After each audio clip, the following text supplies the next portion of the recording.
Auspician a Pedro García en Punto de Partida. Universidad del Norte Santo Tomás de Aquino. Superior Gobierno de Tucumán. Caja Popular de Ahorros. EDET Sociedad Anónima. Municipalidad de San Miguel de Tucumán. Personal. Fueron al banco a retirar su dinero de una caja de seguridad. En la caja de seguridad se tenían pesos guardados, que era como un ahorro del ministerio, de iglesia que se tenía ahí, y la contadora tenía el registro, llevaba el registro de lo que había ahí, ¿no es cierto? Y bueno, cada cierto periodo de tiempo, mi papá iba a hacer como un arqueo para pasar a la contadora de nuevo, cómo estaba eso ahí. El tema es que como había pasado bastante tiempo, no tenían la seguridad de que el monto siga exactamente igual. Entonces había pasado un poquito más de un año. Entonces mi papá fue y le dice a la contadora, según lo que yo tengo registrado es 100.000 pesos lo que hay ahí. Y mi papá se acordaba que era eso. Entonces fueron, y mi papá fue con la caja de seguridad del banco. Cuando abrió había 100.000, había 100.000 también, pero eran dólares. Entonces mi papá pensó que ella se confundió, le dice, no, son 100.000 dólares. Le dice, no, son 100.000 pesos. Entonces mi papá le manda foto porque no le creía. Esto es algo que me pasó estando solo, cuando dijimos vamos a iniciar y vamos a ver qué tenemos. Hicimos como un arqueo de toda la cajita de acá, la de la librería de la iglesia, y teníamos los ahorros en una caja de seguridad del banco. Entonces habíamos puesto 100.000 pesos y sacamos 5.000 para una compra de dólares. Me dijo la contadora quedan 95.000 pesos. Cuando fui, abrí la caja, miré y dije me equivoqué de caja. Y miré de nuevo todos los números, miré todo y sí era. Y conté y eran 95 billetes de 100 dólares. ¿Qué tal? ¿Cómo le va? Buenas tardes, buenas noches. Bienvenido a Punto de Partida. Bueno, este pastor, que se llama Jorge Ledesma del Chaco, ahora comenzó a cambiar un poco el monto por el cual se produjo, según él, un milagro. Pero no fue el único milagro que él dijo que le ocurrió. Por ejemplo, entre el 2001 y el 2011 y el 2012, él dijo que aparecieron en su templo diamantes y oro en polvo. Y además, en eventos que él realiza, transforma los anillos de plástico en anillos de diamante. O sea, se darán cuenta que el Dios de este pastor es un Dios capitalista, definitivamente, ¿no? Jesús Jesús más bien era socialista, porque él reprodujo los panes nada más. ¿Ustedes imaginan que si Jesús podía multiplicar las monedas de oro del Imperio Romano, el Imperio Romano hoy existiría, y además Jesús lo hubiese nombrado un embajador, o mejor dicho, un emperador vitalicio? Ahora, hubiese sido un milagro completo el de este pastor si viviéramos en un estado teocrático, donde se aceptan los milagros, pero como las instituciones son laicistas, entonces, bueno, en realidad no tomaron el milagro, y el fiscal Patricio Sabadini pidió que se lo investigue ese milagro, a ver si no hay detrás de ese milagro evasión impositiva o no hay blanqueo de capitales. Vamos a otro tema. Antes de pasar a otro tema, les quiero decir, en la Argentina hubo muchos milagros de este tipo, ¿no? Por ejemplo, Franco Macri, el padre de Mauricio Macri, durante el gobierno de Viñone, el último gobierno militar antes de la recuperación de la democracia, había tomado deudas en dólares para sus empresas, entre ellas Sebel. Y Domingo Cavallo, que estaba al frente del Banco Central de la República Argentina, le tomó la deuda de los privados y la nacionalizó. O sea que Franco Macri recibió un milagro. Él estaba endeudado y esa deuda la terminó pagando el Dios Estado. El otro que hizo un milagro, pero a la inversa, fue Duhalde. Si usted tenía dólares, se lo transformaba en pesos. ¿Se acuerdan cuando hizo la especificación asimétrica? A pesar de que había dicho, el que depositó dólares recibirá dólares. Bueno, no fue así. El milagro de Duhalde fue a la inversa. Usted tenía dólares, se lo sacó y le dio la misma cantidad, pero en pesos. La otra que tuvo un milagro fue Cristina Kirchner, que era una abogada exitosa y de pronto se encontró con que tenía millones de dólares en depósito en el banco, tenía hoteles y tenía propiedades. El otro que recibió un milagro fue Lázaro Báez. Era un empleado bancario y dejó el banco y de pronto se encontró con que tenía cientos de miles de hectáreas en Santa Cruz que tenía empresas constructoras y que tenía bóvedas y que además tenía contratos con el Estado. ¿Y quién también recibió un milagro? José López. Él no era muy católico, pero tenía $9 millones en bolsos y a pesar de no haber rezado ningún Padre Nuestro, se encontró a las 3 de la mañana con que tenía un monasterio abierto en General Rodríguez. Estos son milagros realmente, ¿no? Bueno, Mansur también. Mansur de pronto era un médico sanitarista dedicado a la política y de pronto se encontró una aceitunera. Y el otro milagro fue que vino un juez federal de acá de Tucumán, que ahora no está, que milagrosamente dijo que el crecimiento del patrimonio de Mansur era legal. Bueno, definitivamente, para concluir, este es un país fundamentalmente milagroso para mucha gente. Si usted no recibió esos milagros, yo le diría rece un poco más, haga un poquito más de esfuerzo, que tal vez le cambie la vida. Vamos al 9 de julio de 1816, que lo recordamos hace unos días. Bueno, varios matices. Primero, gran cantidad de gente participó del festival que organizó el gobierno a Plaza Independencia, una Plaza Independencia llena. Bueno, volvió a subir al escenario nuestro querido Palito Ortega, estuvo La Sole, estuvo el Chaqueño Palavecino, entre otros, porque hubo más espectáculos. Bueno, fue un festejo, un principio de festejo muy emotivo. Después fue el desfile. El fervor en el desfile es constante, pero quiero hacer un apéndice en esto. Cuando marchan los que fueron excombatientes de Malvinas, caen muchas lágrimas y los aplausos son muy fervorosos. Es extraordinario ver eso, porque sensibiliza al más fuerte.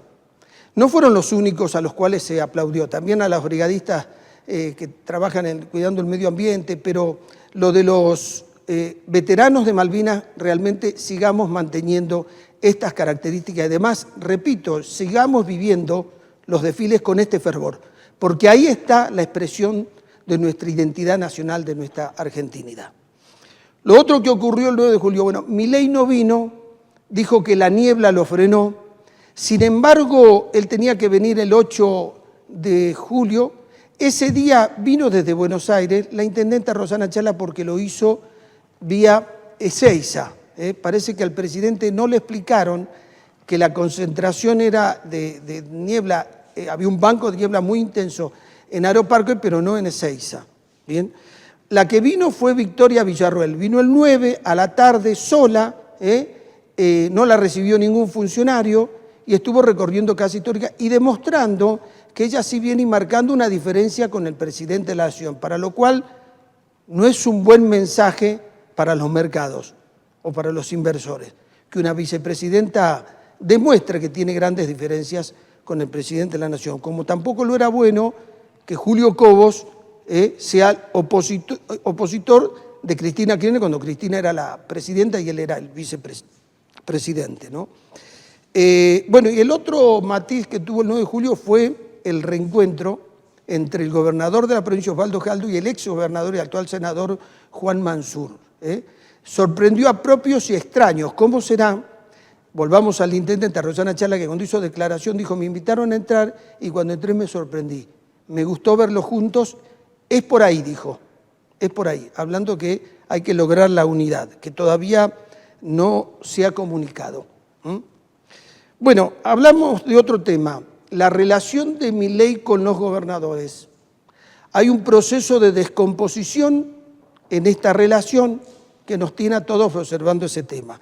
En el Senado se sancionaron leyes que tienen impacto en el gasto público, en el PBI, y la apoyaron los parlamentarios, los senadores de las provincias dialoguistas, de algunas. Bueno, es un problema que está teniendo Milei, que ahora promete veto o judicialización. El veto es posible. Los constitucionalistas serios del país dicen judicializar no. La sesión fue legítima, cumplió con el reglamento. Ahora, ¿por qué es importante mirar la relación de Milei con los gobernadores? Porque hoy los inversores dicen, mira, la Argentina en el mediano plazo va bien. Obviamente va a pasar algunos cimbronazos. El problema es la política. Ayer me decía el gerente de una compañía de comunicaciones, nosotros tenemos una gran inversión para hacer, pero ahora el departamento que está decidiendo eso reprograma todo, se frena, porque no queremos hacer una gran inversión y que después cambien las reglas de juego, porque que se cambia el presidente. O sea, hoy la política está frenando las inversiones, no los fundamentals económicos. Milei tiene un desafío de doble faz. Por un lado, reconstruir la relación con los gobernadores, reconstruir la relación de coparticipación entre la nación y las provincias, y por el otro lado, fijarse en las luces amarillas que está teniendo la economía. A ver, tiene bajas reservas, se lo dijo el fondo y se lo dicen varios economistas. El dólar se está poniendo nervioso. Hay que ver qué ocurre con ese tema, porque hace poner nervioso también a los formadores de precios. La balanza de pago es negativa, se van más dólares de los que ingresan. Y el FMI le está demorando el otro tramo de 2.000 millones de dólares que tiene comprometido con la Argentina. Y la actividad económica le está costando arrancar. Lo que creían que era una B, no, levantó un poquito, pero después se va a un valle y en algunos rubros puede llegar a caer. O sea, la economía no está despegando y esto es una luz amarilla. Tiene dos desafíos el gobierno de Milei. Primero, gestionar bien la cosa pública. Y segundo, construir políticamente, porque tiene una fuerza muy pequeña. Le está yendo mejor en lo primero. En lo segundo está en marcha. Hay que ver qué pasa. Pero eso, la construcción, si se siguen las ideas de Karina Milei, va a tener una colisión muy fuerte con los gobernadores dialoguistas, como por ejemplo Osvaldo Jaldo. Vamos a ver este video, por favor. Esto termina horriblemente, y vos lo sabés porque de esto venimos hablando de economía hace mucho. Esto termina muy mal. La inflación en pesos le da baja, la inflación en dólares es récord mundial. Bueno, se multiplicaron las voces que que plantean que vamos al apocalipsis. Ahora, me gustaría a mí en esto hacer una aclaración, porque los que están predicando el apocalipsis pareciera que no estuvieron con Alberto Fernández, que dejó una inflación del 211% y una pobreza cercana al 50%. Dijeron con Alberto Fernández, volvemos mejores. Entonces, reemplazaron un gobierno como el de Macri, que tenía una inflación del 54% y una pobreza del 35%. O sea, nos fuimos peor. Entonces, están predicando el apocalipsis para que el objetivo es debilitar a aquellos independientes que tenían expectativas en que la situación económica cambie hacia adelante, ¿no? Pero además les quiero contar algo, sobre todo a los desmemoriosos o a los jóvenes que no conocieron esa etapa. Menem cuando asume con una hiperinflación que le deja Alfonsín. Ahora Menem en el primer año la agranda la hiperinflación y llega al 20.000% en 1990. Y nadie de la oposición en ese momento se puso apocalíptico y dijo, bueno, Menem, al final ya está, no puede gobernar. No, se lo espera, se le da tiempo. Entonces, bueno, Milei todavía no terminó el primer 50% de su mandato, no llegó primero a los 2 años sobre 4. Bueno, cuando lo que ocurrió eso a Menem, le renunció el ministro de Economía y rompió la relación que tenía con Bunge-Bor. Se cayó el plan BB. Sin embargo, nadie salió en ese momento a decir, no, esto es, nos caemos, se cae el presidente. Bueno, después vino Cavallo y lanzó la convertibilidad. Lo que le quiero decir es, frente a situaciones difíciles del país, de la economía, hay tanto en juego que hay que tener conductas republicanas responsables. Porque la oposición sí tiene que criticarlo al presidente y lo tiene que superar, porque lo que están diciendo es que lo de Milei no va. Lo que no dicen es cuál es el plan económico, porque el último plan económico que se conoció fue el de Sergio Massa. Fracaso total.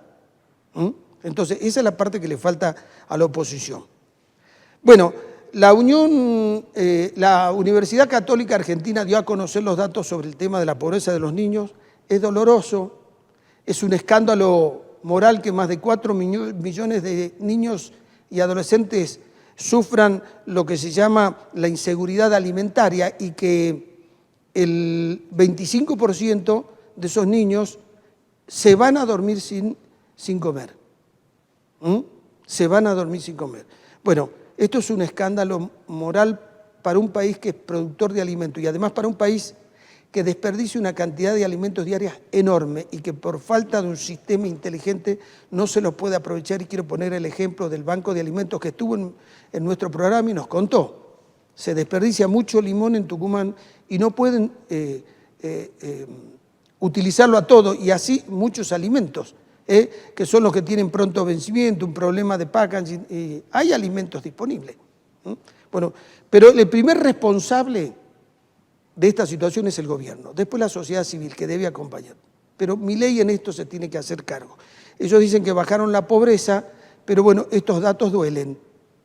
Tal vez bajaron la pobreza, pero estos datos duelen. No se pueden ir nuestros chicos argentinos a dormir con hambre, porque los que no se van a dormir con hambre van los padres, que dejan de comer para que coman sus hijos. Repito, es un escándalo moral. Otro tema, Brasil volvió a atacar al sector azucarero de nuestro país, que es prácticamente atacar a Tucumán, Salta y Jujuy. Ya lo hizo en otras oportunidades. Los embates de Brasil para poder ingresar azúcar al mercado argentino tienen historia, tiene varias décadas. Gobiernos anteriores supieron enfrentarse a este tema, sobre todo nuestros diputados y senadores en el Congreso de la Nación. Y quiero recordar acá al ingeniero Julio Díaz Lozano los grandes debates que tuvo que dar y que los ganó a los debates, incluso en uno de esos con José Luis Manzano, que era una espada bien afilada del menemismo. Bueno, ¿por qué hago este comentario? Hay que estar atentos. Este es un tema demasiado delicado. Si Brasil llega a ingresar azúcar acá más barata que la que se vende en la Argentina, porque ellos subsidiaron, porque hicieron grandes inversiones, porque los establecimientos azucareros en Brasil son 10 veces más grandes que los de la Argentina. Ojo, voltea las industrias madres de Tucumán, de las industrias azucareras de Jujuy y de Salta, con un drama social enorme. ¿Y por qué digo que hay que estar atentos y activos? Porque el gobierno de Milei tiene mucha predisposición a abrir las importaciones. Y este es un caso dramático. Hay que defender el azúcar. Bueno, ¿qué va a pasar en el programa de hoy? Ustedes saben que cuando Victoria Villarruel estuvo de campañas antes de las elecciones de 2023, vino al programa y vino con Ricardo Bussi. Sin embargo, fíjense que ahora cuando vino a festejar el 9 de julio, estaba acompañada por Beatriz Ávila, la senadora Beatriz Ávila. No estaba la gente de Fuerza Republicana. Bueno, hoy va a estar con nosotros el concejal Alfredo Terán. Vamos a hablar de cómo está parado Fuerza Republicana hoy en el esquema político que hay. Vamos a hablar sobre el clúster tecnológico, que es la asociación de las empresas de la economía del conocimiento, que están logrando una gran sinergia. Tienen que seguir trabajando este clúster, esta asociación, porque Tucumán quiere estar en la vanguardia y este sector nos lleva orgullosamente a la vanguardia. Y Álvaro Aurane va a hablar sobre la Revolución Francesa. Mañana se cumple un nuevo aniversario, porque el 14 de julio de 1789 se produjo la Revolución Francesa. O sea, se produjo 27 años y 5 días antes que la declaración de la independencia acá en Tucumán. Fue un hecho político, un hecho social, un hecho ideológico, pero que impactó en el mundo, porque fue en Francia, pero lo que allí ocurrió, los motivos y el desarrollo fueron enseñanzas para el mundo. No se puede sostener una sociedad donde hay mucha injusticia, donde hay una gran desigualdad. No se puede sostener una sociedad donde haya privilegios, donde haya un poder concentrado. Deja muchas enseñanzas la Revolución Francesa, por eso la queremos traer hoy al piso del estudio. Bueno, estos son los temas de este programa. Después de los auspicios, vamos a escuchar a nuestros invitados. Es un punto de partida.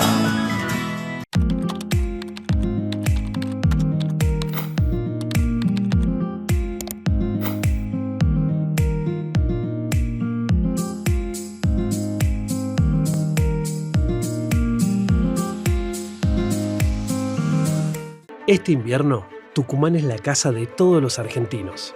tiene aventura, tiene calidez, tiene historia, tiene sabores y personas que te reciben con el corazón abierto. Tucumán tiene todo. Esta semana estamos de fiesta y tiramos la casa por la ventana. Tenemos un pozo de 198 millones. Un seguro sale de 9.600.000 pesos. Y por el aniversario de Caja Popular de Ahorros, regalamos 5 televisores Smart, 5 celulares y una moto Yamaha 0 kilómetro. Con Tuki 10 y Caja Popular de Ahorros, ganas vos. Tuki 10.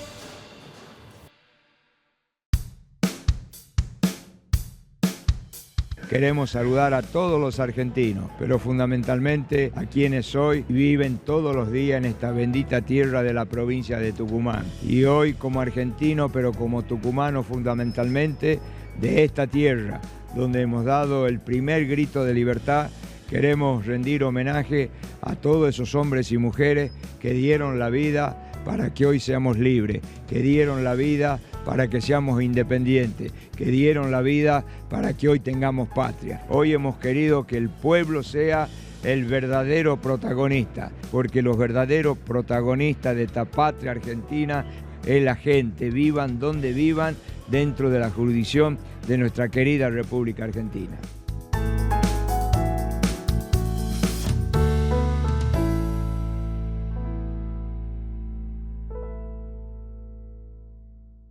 Conoce alguna de las pautas que te permitirán ser más eficiente y controlar el impacto en tu factura en www.edetsa.com. ¿Te sentiste inseguro o viste una situación rara? En Yerbabuena tenemos Ojos en Alerta, un número de WhatsApp para cuidarte. Agendanos 3812-09-4934. Mandás un mensaje, foto, audio o ubicación. Y desde el centro de monitoreo te respondemos al instante. Estamos cerca tuyo. Cuidarnos entre todos es posible. Yerbabuena, el jardín de Tucumán. Es un punto de partida. Alfredo Terán, muchas gracias por la visita al programa. Bueno, gracias por la invitación, Pedro. Un gusto venir siempre. Lo veo complicado a Fuerza Republicana para las próximas elecciones. ¿En qué sentido? Libertad Avanza va a ser su lista, el gobierno va a tener su lista, los que quieran votar a Milei o simpatizan con Milei pueden ir ahí a votar, y Fuerza Republicana va a quedar en una situación complicada. ¿Es así o está complicado mi análisis? ¿O está errado? No, bueno, a ver, es como que yo diría un paso antes, si me permitís, Pedro, y después voy a contestar tu pregunta. Normalmente acá hay una situación que extrañamente se sostiene todavía en el mes en pleno mes de junio. Sí. La verdad es que acá hay muchos espacios, la Libertad Avanza, Fuerza Republicana, algunos sectores del radicalismo que han apostado fuerte y valientemente por el presidente, digamos, como el sector de Mariano Campero, que la lógica indicaría que deberíamos estar hoy en un armado común con vista a derrotar al peronismo en Tucumán. La verdad es que eso ha sido siempre la postura que hemos tenido desde el partido, pero bueno, esta situación no pudo darse. La mesa de diálogo que entendemos nosotros le hemos propuesto y la han propuesto otros sectores, entendemos que debió haber sido tendida desde el armado de la Libertad Avanza en Tucumán, digamos, y la verdad que no se ha dado. Yo creo que, bueno, es una estrategia política que decidieron tomar desde el gobierno nacional. ¿Ustedes no tienen diálogo con la Libertad Avanza? Nosotros en este momento no tenemos diálogo. La verdad que con el presidente nunca tuvimos un sí y un no, siempre hemos tenido una muy buena relación, pero bueno, lo que es el armado en Tucumán de la Libertad Avanza, hoy no tenemos comunicación con ellos. La verdad que creo que se está dejando pasar una muy buena oportunidad para hacer una muy buena elección en contra del peronismo. Creo que dejar de lado a los espacios que piensan igual, digamos, sin un motivo concreto, me parece que es un error.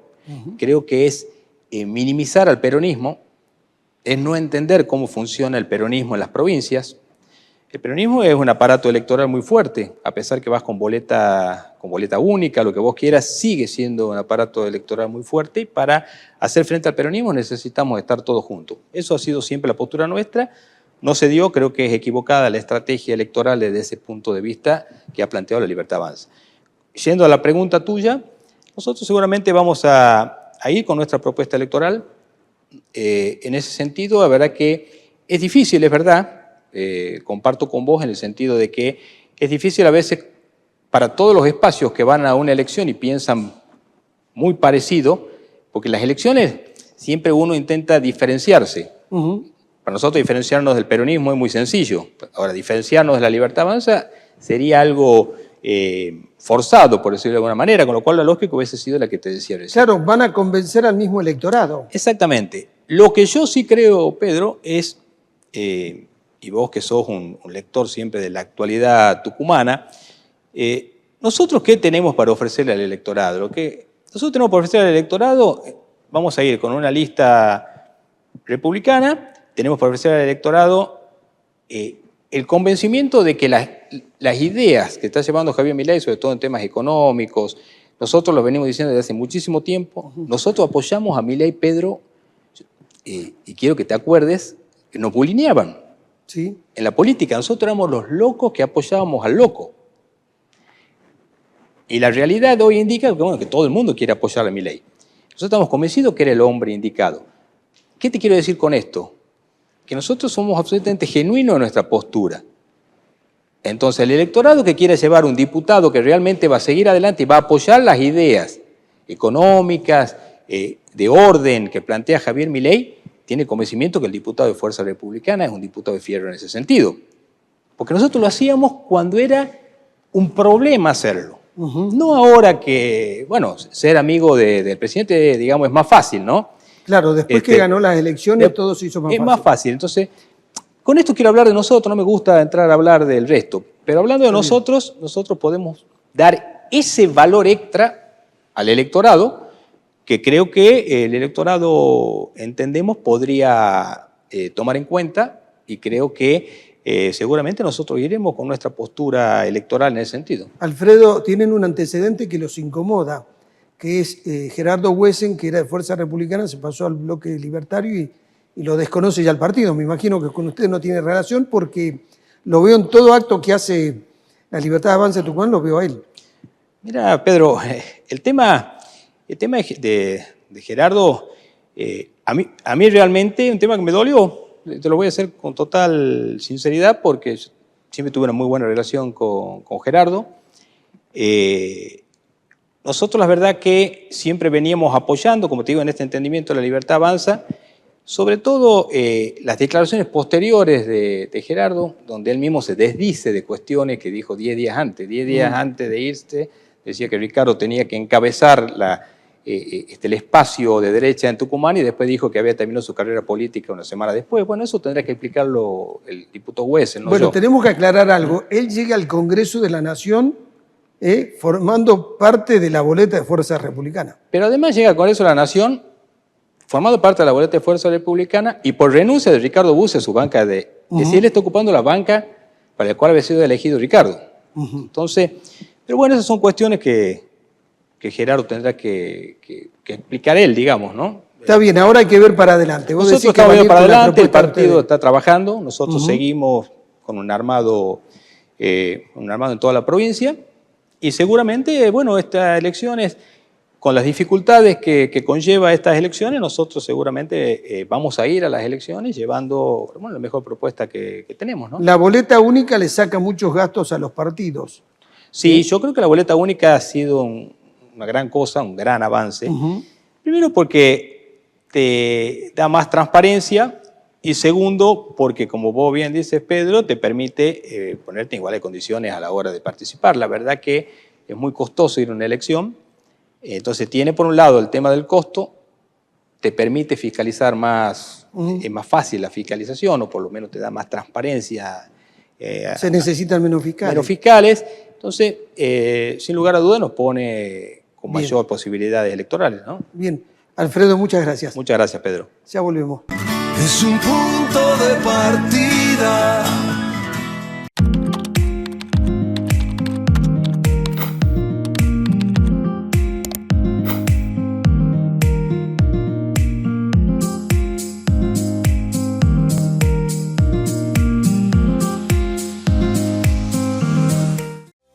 Ante las nuevas disposiciones del Gobierno Nacional, es importante aprender a realizar un consumo eficiente de la energía. Conoce alguna de las pautas que te permitirán ser más eficiente y controlar el impacto en tu factura en www.edetsa.com.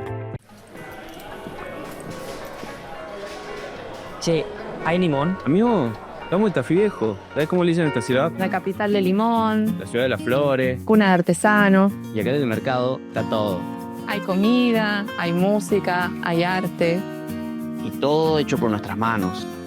Todo acá cuenta nuestra historia, nuestra identidad. Flaco, solo te quiero un limón igual, ¿no? Te lo dije, acá está todo.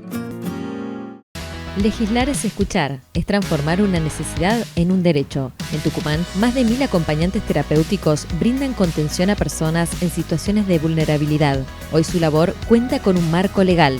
Sancionamos la Ley 9.864, que reconoce, regula y jerarquiza su profesión, garantizando calidad en el acompañamiento y protección laboral para quienes lo ejercen. Porque una legislatura que escucha y que acompaña es una legislatura de todos. Honorable Legislatura de Tucumán. Con la tarjeta de la Caja vas a poder disfrutar de viajar a donde soñaste, de buenos momentos con amigos, de nuestras promos imperdibles. Vas a disfrutar de la calidez de tu hogar, de sentirte bien con vos. Disfruta de lo que tanto querés, porque con la tarjeta de la Caja siempre ahorrás. Seguí estos consejos para proteger a tu bebé de la bronquiolitis. Lávate las manos con frecuencia, mantené sus vacunas al día, ventila tu casa y si tenés la posibilidad, amamantalo. Recordá que un resfrío común en un adulto puede ser peligroso para un bebé. Gobierno de Tucumán. Osvaldo Jaldo, gobernador. La transformación de la ciudad comienza con la escucha activa. Lanzamos el presupuesto participativo, una herramienta democrática para que los vecinos decidan cómo invertir los recursos municipales. La voz de los vecinos ahora es escuchada, porque la ciudad que queremos la construimos entre todos. Me pone orgullosa. Es un punto de partida. Bueno, nos acompaña María José Salomón. Muchas gracias, María José. Un placer, por tu muchas visita gracias a al programa. ustedes. Contale, primera mujer presidente de un clúster tecnológico. Sí. Contale a la sociedad, contale a los tucumanos qué es un clúster tecnológico, quiénes forman parte de este clúster tecnológico y cuál es la función que tiene. Bueno, buenísimo que empecemos por ahí porque después me olvido y la gente justamente no sabe qué es el clúster o qué es un clúster. Particularmente el clúster de tecnología es una agrupación de empresas privadas que tenemos 3 patas. Fundamentalmente están las empresas privadas con una necesidad por la cual se aglutinan y trabajan en conjunto, una pata pública y una pata de educación. Es un triángulo, ¿sí? No, más que una pata, digamos, vértices. Bien. Se trabaja de una manera armónica justamente para lo que es el fortalecimiento del objeto del clúster. En el caso nuestro, economía del conocimiento. En algún momento era software, mucho más fuerte, y hoy es una amplia gama de actividades que incluye la economía del conocimiento. Entonces, traccionamos de manera tal que lleguemos a ese objetivo. Entonces, para simplificarte, agrupación de empresas privadas. Bien, y cuando vos decís economía del conocimiento, la gente dice, bueno, ¿qué venden? Claro, ¿qué venden? ¿Qué es el conocimiento? Sí. La segunda gran pregunta que me hacen. Así como nos enseñan en la facultad qué es agronomía, qué es construcción, qué es comercio, bueno, la economía del conocimiento está en auge y justamente viene a justificar lo que es la nueva revolución industrial. Entonces, la economía del conocimiento es el motor que nos lleva a pensar en un nuevo rubro económico en donde el talento es el eje. Ya no la materia prima, ya no una fábrica, es el pensamiento, el conocimiento, el intangible que tiene una persona puesto al servicio de un proceso o puesto al servicio justamente de la tecnología para obtener más valor.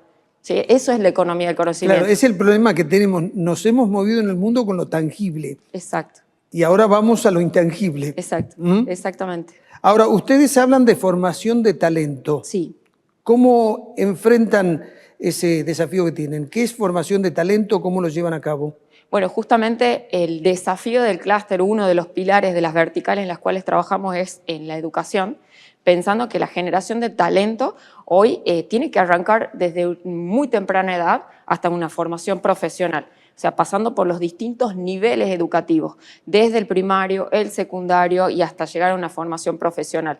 Entonces, un poco el objeto de esta vertical de trabajo es ir hacia los canales justamente donde se genera este talento. Y al principio fue un trabajo muy de cuentagotas, y de ir a las escuelas, de ir a los colegios, de ir a las universidades, de ir a las empresas, y hoy estamos traccionando a través de organismos públicos también, de decir, esta es la necesidad. Nosotros como empresas necesitamos personas formadas con este talento, ya alejándonos de un plan de estudio, alejándonos de una currícula, sino más bien de cuál es el conocimiento que validamos a la hora de incorporar un talento. Hoy nos pasa que un chico de 20, 30 años, 30 ya grande, 20 años, se ha formado viendo YouTube y sabe y conoce lo que hoy quizás una empresa de software necesita. Sabe hablar inglés, doble punto. Y a la vez conoce algo de metodologías ágiles, está contratado y no tiene una formación, por decirte, estructurada. Entonces ese es el desafío. Por eso traccionamos con las universidades donde les decimos necesitamos gente formada y con esta velocidad también, con este dinamismo, o sea, ayornándonos a lo que necesitan también las empresas. María José, qué interesante lo que acabas de contar porque es un camino a la reversa. Antes yo daba recursos humanos para las empresas y ahora las empresas me vienen a decir cuál es la demanda que tienen. Sí, sí. Esa es la sinergia de los clústeres. Esa es la sinergia. Bueno, vos sabés que los países que más avanzaron fueron los que estudiaron cuál iba a ser la demanda del mundo y en función de eso mandaron su gente a estudiar. Sí, así es. Que es una deuda que todavía tenemos en la Argentina, porque viste que dicen, ¿para qué sirve una persona que sale al secundario? Exacto. Y sirve para todo y para nada. Exacto, exactamente. Es un desafío la educación, ¿no? Yo soy una convencida y de hecho pretendo justamente en estos años donde puedo aportar mi granito de arena dentro del clúster, en que la formación desde las escuelas hasta las universidades o un terciario o donde uno elija estudiar, pero que se siga formando y soy una convencida de que es la forma que vamos a poder salir adelante a través de la educación y del conocimiento y de las ganas que le pongamos. Entonces es contagiar eso. Bien, ¿esto está en línea con el otro objetivo que tienen, que es mejorar la competitividad? Sí, la competitividad es el primer objetivo que teníamos como clúster y fue perseguido durante muchas gestiones del clúster con las comisiones anteriores, donde le pedíamos que a nivel de provincia nos acompañen con políticas donde nuestras empresas puedan ser competitivas con otras provincias. Y ni hablar a nivel Latinoamérica. O sea, nosotros desde el anteaño pasado, 2022, hemos hecho una ley, hemos colaborado justamente en una promulgación de una ley donde nos posiciona como una de las mejores provincias a nivel competitivo para poder tener acá instalada la empresa, el desarrollo y la venta. ¿Vos lo que me estás diciendo es que Tucumán se está transformando en un centro de innovación privilegiado? Lo estamos viendo. ¿Sí? Yo creo que se está descubriendo, nosotros ya lo sabíamos, por eso estamos traccionando por eso. Y lo que está pasando es que nos están mirando de otras provincias. Yo participé este año de un congreso mundial en España, le contaba todas estas experiencias a colegas de otros países, de otras provincias, y me decían, che, qué interesante irnos a Tucumán. Podremos instalarnos en Yerbabuena, donde tenemos un ecosistema, por ejemplo, donde se puede tener las similitudes de un Silicon Valley. Eso es lo que te iba a decir, el modelo del Silicon Valley, o sea, en un lugar geográfico, todos muy cerca, trabajando todos en economía del conocimiento. Sí. Ahora, la otra cosa que me sorprendió cuando las empresas dicen, mire, estamos necesitando tantas personas en economía y conocimiento, o sea, hay puestos vacantes, le están diciendo al mercado, chicos, estudien esto porque tienen salida laboral. Exacto. Ahora, lo que vos decís es pulir el talento, o sea, que pueda dar un buen servicio. Sí, exactamente. Vos me hablás de que las otras provincias te miran, pero te mira el mundo, porque en realidad desde acá se brinda servicio al mundo. Sí, dentro del clúster ya tenemos empresas que tienen sus clientes y sus negocios en otros países también. Claro, porque a las economías en dólares o en euros les resulta mucho más barata. Sí, eso va a ser en función de cómo va avanzando también la economía del país, cuánto más o cuánto menos. Sí, exacto. Por ahora les daremos un precio barato. Exactamente. Pero de todas maneras, nos siguen viendo porque tenemos calidad de trabajo. O sea, estamos dentro de una franja de producción donde las personas son muy talentosas. O sea, tenemos formación, esto de decir, en Tucumán tenemos universidades, tenemos gente muy capacitada, tenemos dentro de lo que es Latinoamérica, nuestra gente, nuestros talentos también tienen el mejor nivel de inglés. Entonces, todo eso hace que sea competitivo, no solamente Tucumán, digamos, todo el país. Si vos viene una persona y le tenés que resaltar en economía del conocimiento qué es lo que está produciendo mejor Tucumán, sí, ¿cuál sería? Hoy es un hermoso abanico. Tenemos software, ¿sí? Tenemos producción audiovisual, tenemos gaming, tenemos ciberseguridad, inteligencia artificial, data science. Contame algo, ustedes hablan de clúster, hablan de cooperación, ¿y por qué no de competencia? Porque uno puede tener la idea de que todos compiten y quieren ganar la competencia. Y vos me decís, yo los vengo a convocar para que cooperemos. Te doy mi visión. Sí. Este es muy personal. Creo que sí competimos, creo que hay una competencia desde los talentos hasta de los clientes, pero es tan amplia la necesidad, tan amplia, donde yo si quiero entrar sola a un cliente, por ejemplo, quedo corta. Entonces, al segundo siguiente me acoplé con un partner para decirle, che, necesito esto más. Yo llego hasta acá, yo soy especialista en esta, vení y acompáñame acá. Entonces, es tan grande la necesidad que tenemos que cubrir que solos no vamos a poder. Y si queremos brindarle una mejor experiencia al cliente, mejor calidad de servicio, mejor calidad en el producto, si estamos hablando de un producto, me alineo con otro y el mundo está virando a eso, donde todos nos conectamos por APIs. Si quieres un término de tecnología, nos conectamos a través de eso. ¿Qué significa eso? Contale a la gente, describilo. Un traductor en el medio de dos programas. Yo tengo un programa y vos tenés otro. Y en el medio hay una API que se comunica con estos dos sistemas para que vayan y vuelvan. Bien. ¿Sí? La información, por Esto supuesto. ocurre porque cada uno se especializa en algo, no en todo. Exacto. Entonces necesariamente se te tiene que asociar para brindar un servicio. Exactamente. Si vos tuvieras que explicarle a alguien que viene de afuera en qué etapa del desarrollo está todo esto en Tucumán. O sea, ¿es incipiente, están en desarrollo medio, están llegando a desarrollo alto? Mira, con datos, un poco decirte que Tucumán es la quinta provincia a nivel de talentos que se encuentran justamente trabajando en economía del conocimiento. Entonces, te diría que no estaríamos en las primeras etapas, sí estamos atrás de algunas provincias que ya vienen trabajando muy bien y que las miramos para seguir hacia dónde ir. Creo que hay políticas, hay empresas que nos están demostrando que estamos creciendo y que tenemos mucho potencial para seguir creciendo. Dadas las condiciones, vamos a poder hacerlo. Lo que estás diciendo es que Tucumán va a llegar allá donde quiera soñar. Exacto.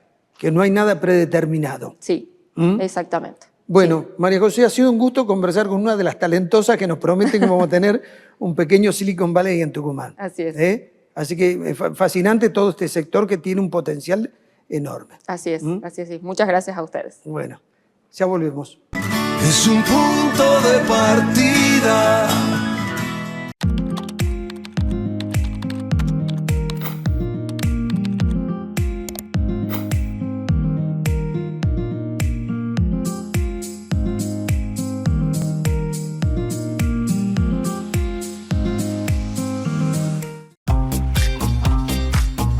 ¿Te sentiste inseguro o viste una situación rara? En Yerbabuena tenemos Ojos en Alerta, un número de WhatsApp para cuidarte. Agendanos 3812-09-4934. Mandás un mensaje, foto, audio o ubicación. Y desde el centro de monitoreo te respondemos al instante. Estamos cerca tuyo. Cuidarnos entre todos es posible. Yerbabuena, el jardín de Tucumán. Un pequeño fuego puede convertirse en una gran tragedia y en minutos poner en riesgo barrios, rutas y cultivos. El humo causa accidentes, cortes de luz y ocasiona problemas de salud. Evitemos la quema de pastizales, basura y cañaverales que también perjudican la actividad azucarera. Si ves fuego en caminos, vía pública o campos, llama al 103, 911 o 100. IPAT, Secretaría de Estado de Producción, Ministerio de Economía y Producción, Gobierno de Tucumán, Osvaldo Jaldo, Gobernador. Este invierno, Tucumán es la casa de todos los argentinos. Tiene aventura, tiene calidez, tiene historia, tiene sabores y personas que te reciben con el corazón abierto. Tucumán tiene todo. La transformación de la ciudad comienza con la escucha activa. lanzamos el presupuesto participativo, una herramienta democrática para que los vecinos decidan cómo invertir los recursos municipales. La voz de los vecinos ahora es escuchada, porque la ciudad que queremos la construimos entre todos. Me pone orgullosa. Con la tarjeta de la Caja vas a poder disfrutar de viajar a donde soñaste, de buenos momentos con amigos, de nuestras promos imperdibles. Vas a disfrutar de la calidez de tu hogar, de sentirte bien con vos. Disfrutá de lo que tanto querés, porque con la tarjeta de la Caja siempre ahorrás. Es un punto de partida. Álvaro Aurane, ¿cómo andamos? Muy bien, Pedro, ¿cómo estás? ¿Cómo viste los festejos del 9 de julio? Qué fervor, ¿no? Qué cantidad de gente participando. La verdad que bastante bien.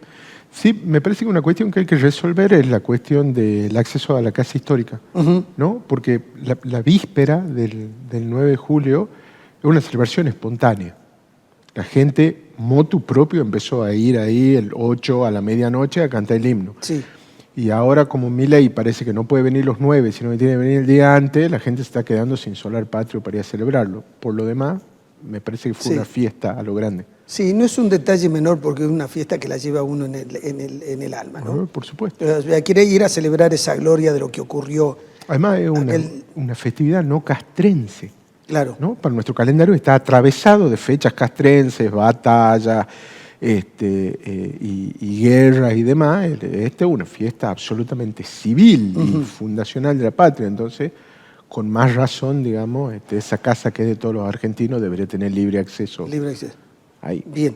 Álvaro, mañana un nuevo aniversario de la Revolución Francesa, un hecho político, social e ideológico de gran envergadura con repercusión a nivel mundial, con enseñanzas para sacar. Sí, absolutamente.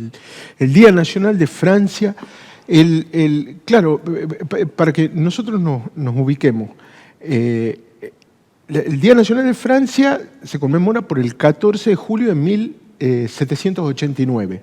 Desde hace 15 años está gobernando Luis XVI, ¿no? Y en lo que vendría a ser el 10º año de su reinado, en 1784, la situación de Francia presenta desigualdades espantosas, digamos, ¿no? Es una de las grandes potencias de Europa, ya en ese momento, indudablemente, pero bueno, tiene que afrontar enormes costos militares, como potencia que es, y ha tenido una serie de muy malas cosechas por cuestiones climáticas. Entonces, la situación social colectiva es ruinosa, ¿no? ¿Cómo está compuesta socialmente Francia? Así muy rápidamente, bueno, vos tenés 3 estados, ¿no? Un primer estado es la Iglesia, que debe tener aproximadamente, Pedro, unos 120.000, 130.000 miembros, ¿no? Que son dueños del 10% de la tierra, que no pagan impuestos, sino que tienen que entregar una donación voluntaria a la corona, pero que sí cobran diezmo, ¿no? Es decir, el campesino tiene que entregar el 10% de lo que produce. Esa iglesia, además, administra desde el registro civil de nacimientos, matrimonios y defunciones, y también controla la cuestión de la educación. Tenés un segundo estado, que es la nobleza, que tiene más o menos el triple de volumen en cantidad de personas con respecto al primer estado, y también el triple de tierras, ¿no? Son unas 360.000 personas que tienen un 30% de la propiedad de la tierra de Francia. Ellos están exentos también de la mayoría, en este caso, de los impuestos, y tienen el acceso a todos los cargos públicos, ¿no? Está reservado para ellos. Y después tenés el 98% de la población que conforma el tercer estado. Pero un tercer estado que está muy estratificado, ¿no? Es un tercer estado donde tenés una burguesía rica, con banqueros y gente que hace negocios con la nobleza y que hace negocios con el clero y en definitiva con el Estado. Pero también tenés comerciantes menores y artesanos. También tenés campesinos libres, pequeños terratenientes, ¿no? Y también pequeños arrendatarios y jornaleros, y después tenés el proletariado urbano y finalmente los siervos que le deben obediencia y servidumbre básicamente a sus señores. Este tercer estado es el que, por supuesto, en sus estratos más bajos tiene que hacer los peores trabajos y los que vive en la más oprobiosa, ¿no? de las miserias. Bueno, básicamente la caldera empieza a juntar presión porque el rey, que es Luis XVI, no está dispuesto a ceder ninguno de los privilegios de una nobleza que vive en una opulencia completamente ajena a la crisis que está pasando el tercer estado, ¿no? Y que además se asume investida por Dios, con lo cual hay un enorme sector del primer estado, que es la Iglesia, que está en absoluta connivencia con este segundo estado. Pero bueno, las presiones van a terminar haciendo que Luis XVI diga, bueno, listo, vamos a hacer una asamblea general. Esa asamblea general va a arrancar en mayo, creo que el 5 de mayo de ese año que es 1789, en Versalles. Hay unos 1.200, números más, números menos, representantes de los tres estados distintos y comienzan, digamos, sustancialmente las deliberaciones con una nobleza en la voz del rey que la verdad no da a entender que vaya a hacer absolutamente nada, Pedro, que no vaya a introducir ningún tipo de reforma. Entonces, se empieza a crecer la impaciencia general, ¿no? Frente a esta impaciencia general va a haber un sector de la Iglesia que va a terminar apoyando básicamente al tercer estado y cuando se dan cuenta que Luis XIV los está haciendo perder el tiempo porque quiere un muñecazo de poder, opera el estallido del 14 de julio y la toma de la Bastilla. Si querés, el detonante, digamos, el momento que elegimos para retratar la Revolución Francesa. En agosto va a venir van a venir los derechos del hombre y del ciudadano. Los hombres nacen y permanecen libres y en igualdad de derechos, hay respeto a la propiedad. La libertad de prensa. ¿No? Una serie de cuestiones ahí que empiezan a conformar el caldo de la modernidad, ¿no? Bueno, está, digamos, la cuestión genera cada vez más resistencia. Para cuando nosotros lleguemos a 1791, Luis XIV intenta huir básicamente de Francia, lo atrapan, el fracaso de esta monarquía va a obligar al primer edicto de una constitución que quiere establecer una monarquía constitucional con el ejecutivo en manos del rey y un parlamento, digamos, que lo controle a escala de lo que era el modelo inglés en ese momento, pero después siguen las maniobras de Luis XVI para tratar de abortar todo el proceso revolucionario, sumado a hostilidades que vienen de la Primera Alianza, que son básicamente Austria y Prusia yendo en contra de la revolución y en el auxilio de la Casa de los Borbones. Y esto, bueno, va a apurar la decisión de pasar directamente a la declaración de la República, el enjuiciamiento básicamente de Luis XVI y finalmente el hecho de que lo ajusticien, ¿no? en la guillotina.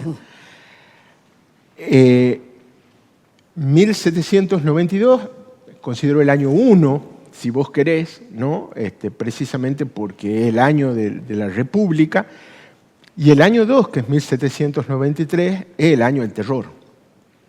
Es el año del terror porque se van a empezar a radicalizar las posiciones.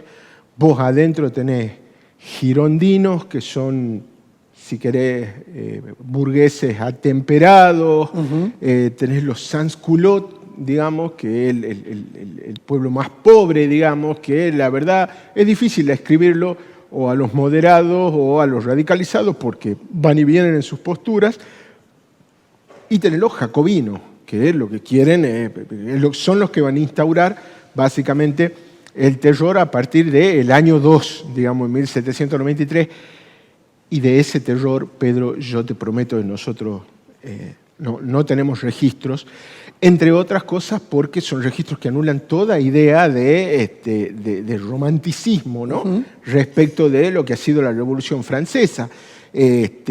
Mujeres nobles descubiertas como asiladas de manera clandestina por monjes que son sacadas y cocinadas vivas en la plaza pública y obligan a los monjes a que coman de esas mujeres, y los que se negaban los cocinaban públicamente a ellos también. Digamos, sí, todas las atrocidades que uno se puede imaginar.